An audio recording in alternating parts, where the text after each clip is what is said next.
Today I'm going to be talking about one passive house retrofit that we're undertaking up in Piha in Auckland. So let me just start this. Oh, okay. Just one technical thing. Now that I'm a host, people that are coming in, I guess I have to admit them. Can we change that somewhere? Sorry, let's have a look.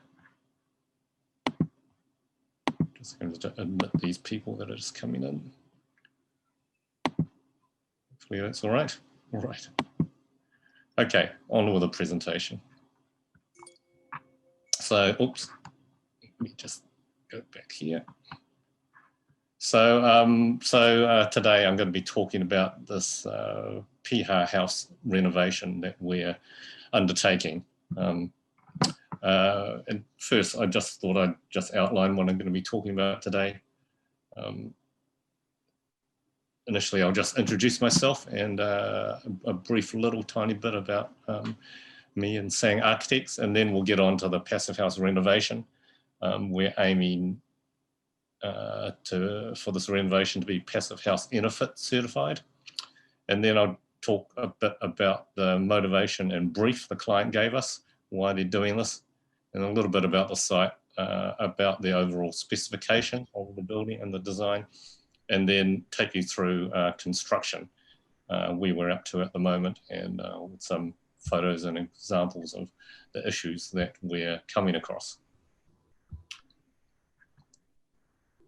So let's get into it. So I'm Sang Architects. I'm the director and registered architect with Sang Architects. I've got a architectural degree, but I also happen to have a engineering degree. And I'm registered architect here in New Zealand and the UK, and I'm a certified passive house designer. We're a team of 7 based up in Auckland, and 2 of us are certified passive house designers.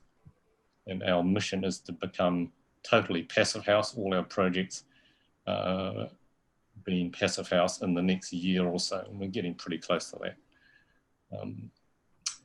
Of course, we are supporters of FINS, Passive House Institute, and the Super Home movement.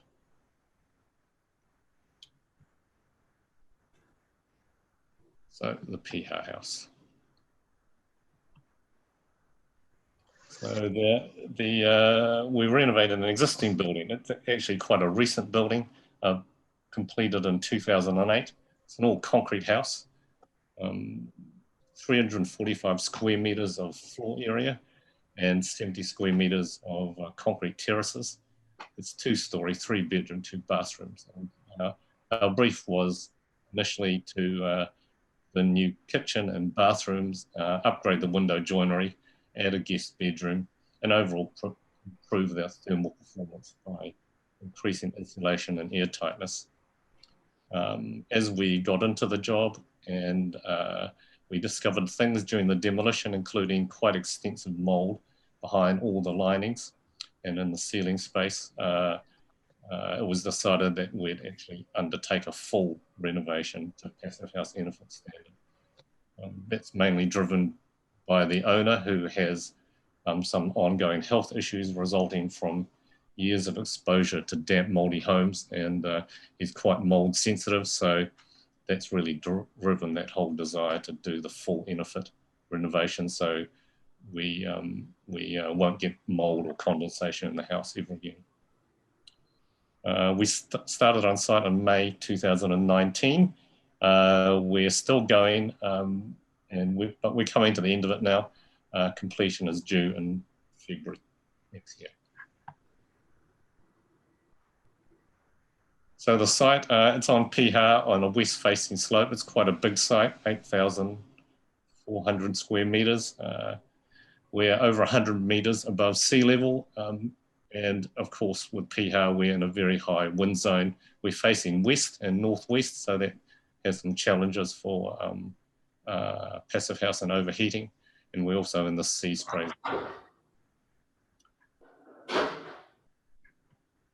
So, here we go. This is This is us. This is aerial view of Piha. So this is the beach. This is Lion Rock here, and then this is our site over here.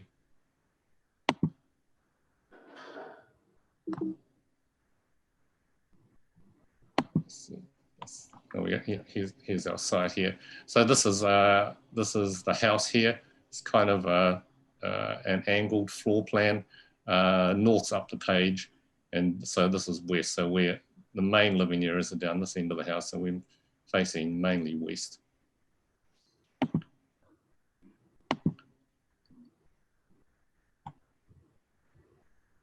So the existing house, built in 2008, it's all concrete. So we've got concrete blockwork walls, ground slab, and a suspended concrete mid-floor, and also suspended concrete terraces. We're retaining all that existing concrete structure. Upgrading the windows. It just had standard non-thermally broken aluminium windows with single glazing. Performed really badly, the windows, and so we're upgrading them with high performance timber aluminium windows with low G value glazing, double glazing, and they come from cedar windows. And the existing insulation was really very minimal. It was insulated with 25 millimeters EPS polystyrene on the inside.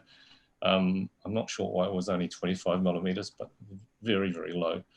I think there's only 25 millimeters polystyrene under the slab, and it had bats in the ceiling cavities. We're upgrading that with Stotherm external insulation and a plaster system on the outside. Had a butanol membrane cold roof, and we're upgrading that with a NeuroPly warm roof with a double layer of insulation. And then, yes, also doing those kitchens, bathrooms, adding a guest bedroom, installing a Wolf MHRV system with dehumidification because of the warm, humid climate in Piha. And also putting in a heat pump hot water system with the solar boost and solar PV on the roof, and upgrading or renovating the existing water tanks, and put in a bore, which we can do in Piha, and adding an opening level roof and screens to that west facing deck and lounge area to cope with the west sun.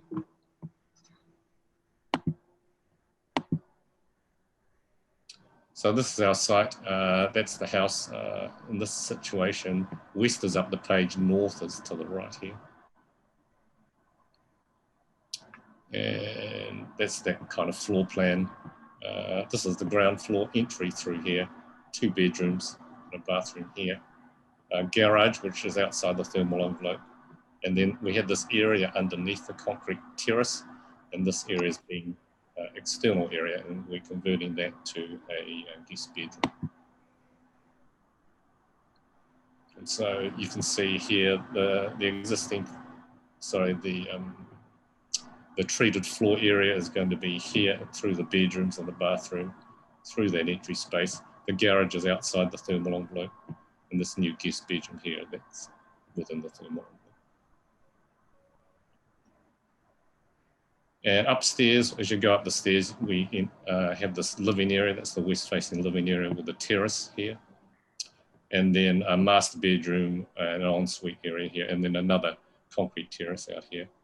So these concrete terraces, this concrete terrace is over the bedroom downstairs, and this concrete terrace here is over the new guest bedroom downstairs. So, and this, we're rearranging the kitchen here, and we go upstairs, and this is the membrane roof, butanol roof, and this is kind of the internal gutter which follows the external wall line. So this is the insulated part of the new warm roof, and we have these overhanging cantilevered sophites that run right around the house.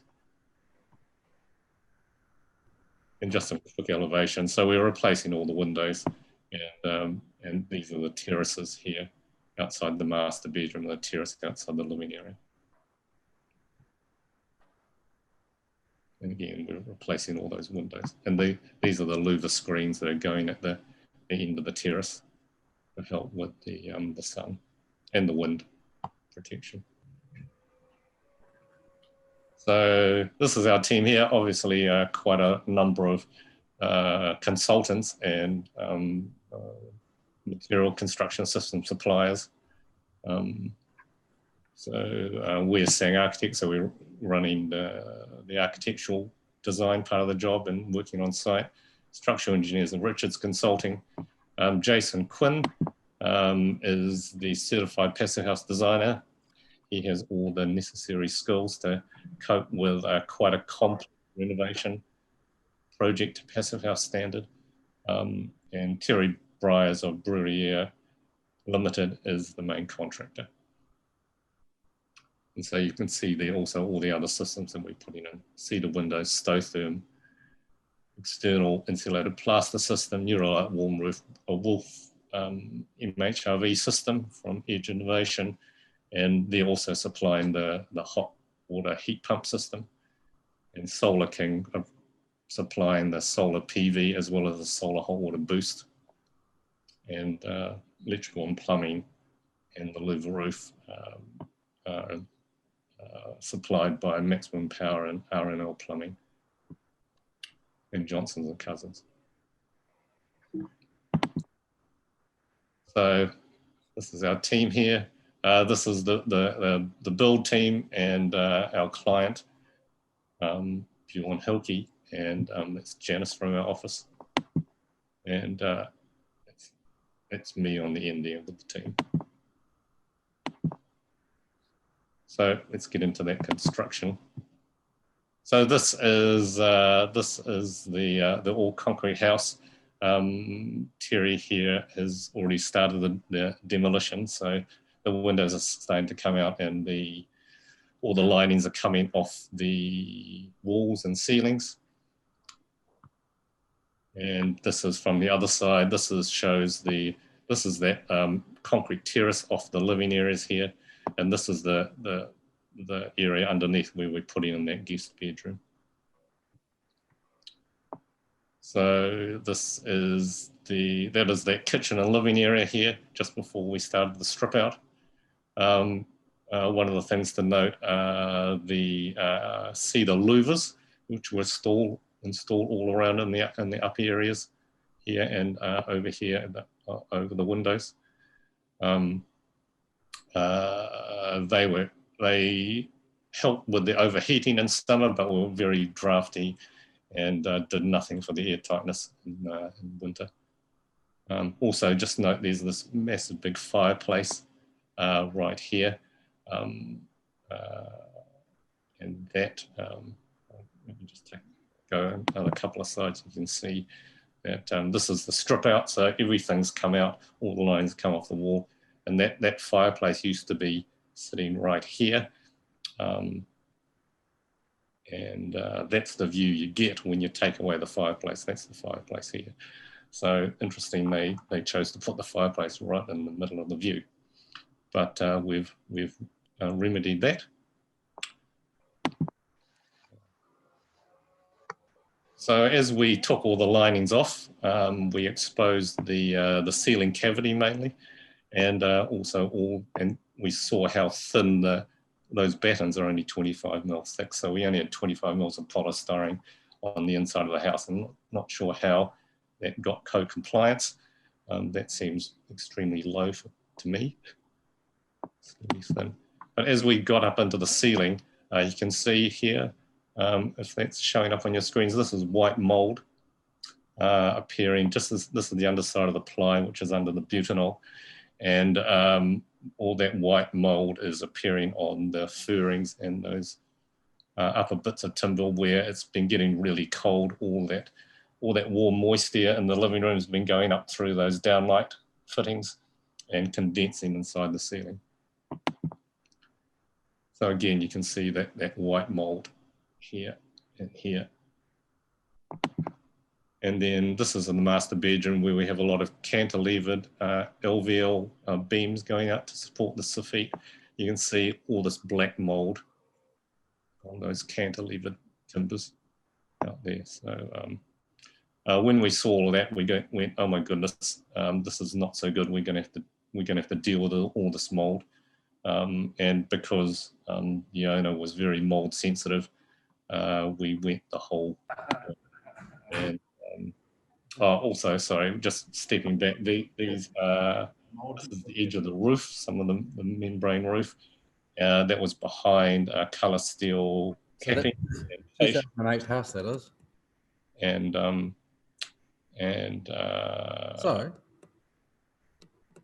Sorry, I can hear someone talking in the background there.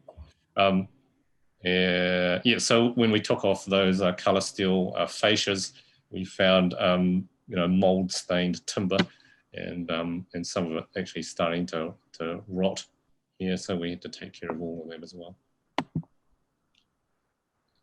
And this one here, I'm not sure if you can really see it very well, but this was the end concrete block wall underneath in the end bedroom, which is underneath the terrace above. And so there was actually mold staining on the block work, particularly in this kind of the back corner of the wardrobe, where that block work had been getting really cold. So once we saw all of that, we thought we were really going to have to do something about this. And Bjorn, who's kind of, he's got a science background, he did a whole lot of research about something that was relatively eco-friendly that could just treat all that mold and kill the mold. So the whole of the inside of the house, all the timber, all the blockwork walls, all the floors were sprayed with this treatment. It's kind of a pinky tinge. And so that was the mold killer. So that was the whole of the inside of the house was sprayed with that. And then the whole of the inside of the house was sealed with a acrylic paint system. So any mold that wasn't killed, any mold spores could be sealed away. So that was quite a process. So this is, again, that living area looking from the other end. We're looking to the left, we're looking out to that terrace that faces west that gets all that PR view. And that's just the scene out on the terrace. Yeah. And another thing we did was we put a leveling compound over the whole of the concrete mid-floor, all the concrete floors, the ground floor slab, and that also helps seal away all those mold spores and gives us a smooth and permeable surface, because we'll be laying timber floors on here eventually. And of course we had to wrap the whole house because we're pulling the whole thing apart. So it's under a big white tent, and you get that beautiful view of our big white tent as you're coming down the road into Piha. So that's us. One of the challenges for this house is dealing with air tightness, because this is a shot of the external wall here and the soffits. So we just got a lot of cantilevered timber plus steel running from the inside of the house to the outside. And so all these joints, when we get air tightness issues, had to be taped. So thank you, ProClimber. We've used boxes and boxes of your tape, the Tescon tape. You can see we've used it everywhere. And this is one of the cantilevered steel beams that runs from the inside of the house to the outside to support those cantilevered soffits. And we've had to insulate all around those to get rid of that or reduce that thermal bridge. So this is the inside of that living area where we're starting to put linings back up on the ceiling. We've got an Intelli membrane there. In fact, the Intelli membrane here is not for air tightness. We've chosen to make the air tightness layer on the outside of the building. So the existing plaster on the outside of the building, on the outside of the blockwork, that's our air tightness layer. And the butanol roof, we've chosen to make that the air tightness layer. The Intelli membrane here is actually to seal off the ceiling cavity from the interior of the house because of that mold issue. You don't want any mold spores that might happen to be still in the ceiling cavity to come back into the house. So the Intelli in this situation is air tightness, but it's more of a mold barrier. So here we go. We've got miles of green wolf MHRV ducting going up there, and also we've got active cooling. So we've got split system air conditioning here because we know overheating is going to be an issue. And so that's all the ducting's in. The Intelli membrane is complete, and then we start putting on a ceiling lining. Originally, the ceiling lining was going to be jib. The owner decided to actually put up cedar sarking ceiling. So that was a change. So that meant we had to actually ply the whole ceiling. So that's what's happening here. And then we're starting, just down here, we're starting to put on that cedar sarking.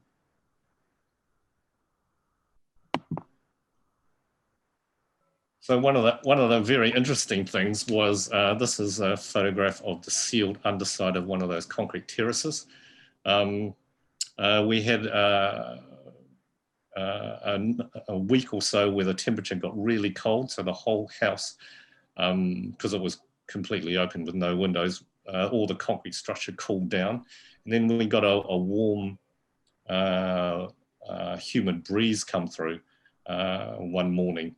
And what happened is because all the concrete's been sealed and the water can't penetrate, then all that humidity actually condensed on the underside of all those cold surfaces. So it condensed on the underside of the terrace, but also condensed on that green sealed concrete floor. So it was like it was raining inside. It was just got wet everywhere just because of that warm, humid air connecting with all those cold surfaces. So normally you wouldn't see that on a concrete house because all that water would just get absorbed into the concrete. But it was really very enlightening about how much water and humidity would collect on all those cold concrete surfaces. So as a result, to try and reduce that thermal bridging, we're insulating the underside of those terraces. And also you note here, the top 600 millimeters of those concrete walls, which connect with those terraces, because they're part of the cold bridge, we're insulating that as well.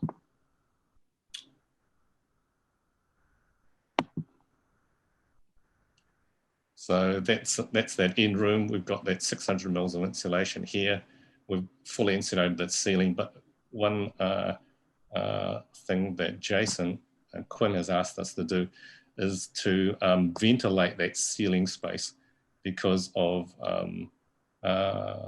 we still may get high humidity in that situation, and this may still be a bit cold because we can't get rid of the whole of the thermal bridges. So we're actually forming a labyrinth in this ceiling void, where here we've got two, this is the inlet air, and this is the extract air. And so that the air will be come into the building, the fresh air come into this room, and then it will get extracted out some vents in the ceiling here, and will travel in the ceiling cavity through this labyrinth. It travels here in kind of a zigzag motion through the ceiling before it gets sucked out and extracted. So any possible humidity buildup in that ceiling will get extracted, and also take away any possible off-gassing from all that insulation material. So this is that same room. We've lined the ceiling, lined the walls with ply, and you can see right in this kind of corner here, I'm not sure if I'm pointing that out very well, but there's a little rectangular hole, and that's the extract outlet here, outlet.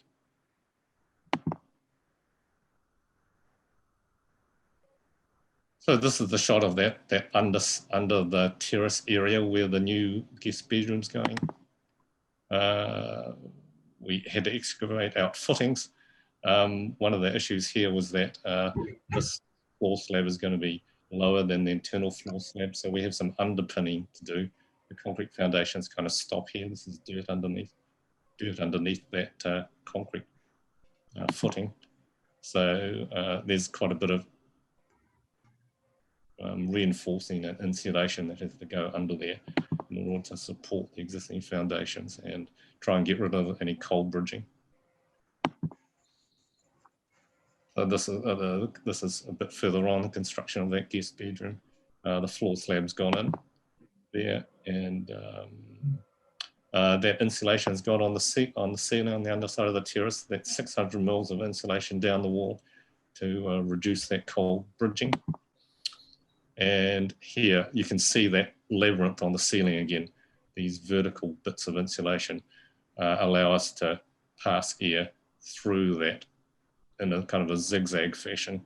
So we ventilate the whole ceiling and then it gets extracted.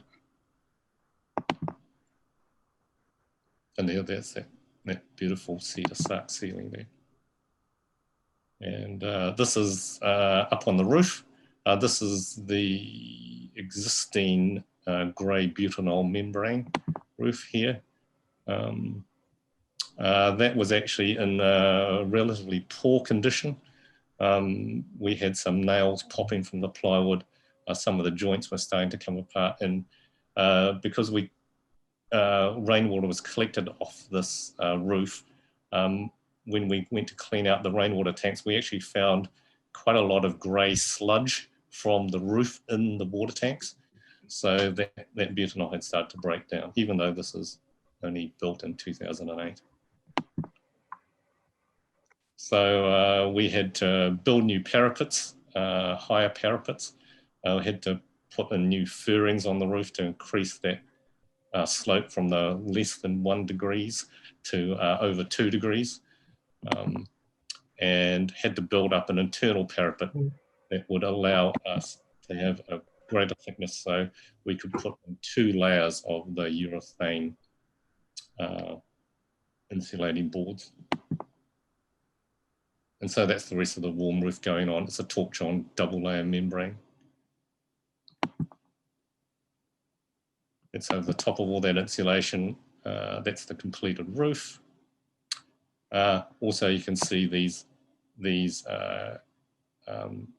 inlet ducts here. That's for the wiring for the solar panels that are going on the roof. And these are the thermally broken insulated feet for the solar panel frames. And it's the solar panel frame starting to go on. And then the other thing we're doing is, because the slab had very minimal insulation, we're having to put insulation on the ground out from the edge of the slab, down from the edge of the slab and then out about 600 millimeters. Again, you can see that just around there. This is going to be the slab edge insulation. And then the stove-therm system, we're putting 100 mils of the neopore polystyrene on the outside of it. And there's going to be a plaster finisher all over there. And so this is what that outdoor terrace is going to look like. You can see we've got the windows in. We're getting a bit of sunshine here because the membrane wrap was kindly removed by nature. We had the storm come through and it tore the membrane off the scaffold. So we're getting a bit of sunshine there. But this is where we're at now. The membranes, the weather tightness membrane's been put back, so we're under shelter again. But you can see this big black frame here. That's for that louver roof that's going to go on that west facing deck. So that's where we're up to at the moment, looking to complete in mid-February next year. But just I thought I'd also let you know this house, because it's EnerPHit Passive House, is going to be open for the International Passive House Open Day. That's next weekend, and not this weekend, next weekend, Saturday the 7th and Sunday the 8th. If you would like to attend, we are taking bookings. We've got our time slots starting on the hour every hour. So if you would like to visit that site, we'll be there. You can book at sangarchitects.com. And I think on the International Passive House website, you can also book through there as well. So that's where we're up to. Thanks, everyone.